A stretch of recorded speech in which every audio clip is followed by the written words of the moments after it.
748 to the Anachronisms blog. It's called This Has Probably Been Said Before. Looking down onto the desert, I am reminded of the dollops in his throat. It could just be the clouds, or how the currency of his voice was always paid in whiskey clinks.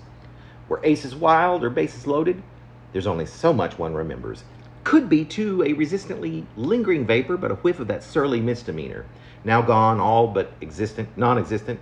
A stinking extinction, the whole of which I'd welcome for an instant or two, and not in a regretful nor a spiteful way either.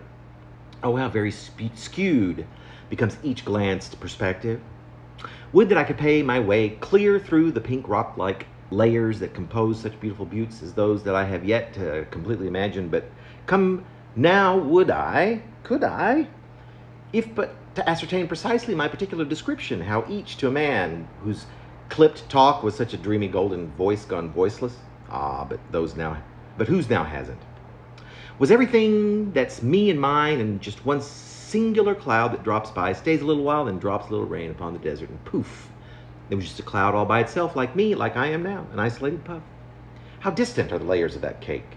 And to the prick, how each, he must have convulsed from such repulsion, and with urgency and in direct polarity, with apparently misleading charm, with a similar conviction and speed a quick storm exhibits as it hops across the sagebrush of a summer afternoon. Or how a bit further into the frontier, a casino's change leaks swiftly into its pocket.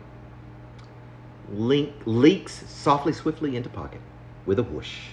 It's vanished, irrevocably leaving for jilted memory all sorts of bruises and cuts that in turn will leave scars, the very templates of bitter remembrance, and hands that remember being full of what was gone, and with a ghost town's erstwhile panhandlers, the story of a couple of men once disguised as sideburns walking through an arboretum, and how they were at once two books that being stolen from a leisure van parked on a little rock in Little Rock. How that little black pocket rocket once conveyed a made-up mood, a few feelings, for example, like the ones given out by whistling sagebrush.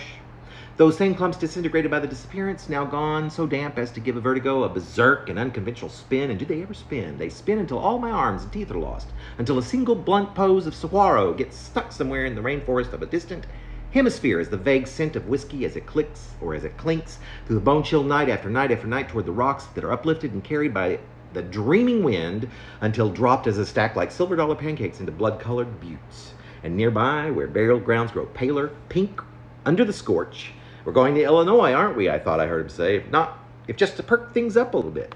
But where do we ever go, and will it ever be remembered? That once and all familiar, and then we, at last, and since, a discontinuance.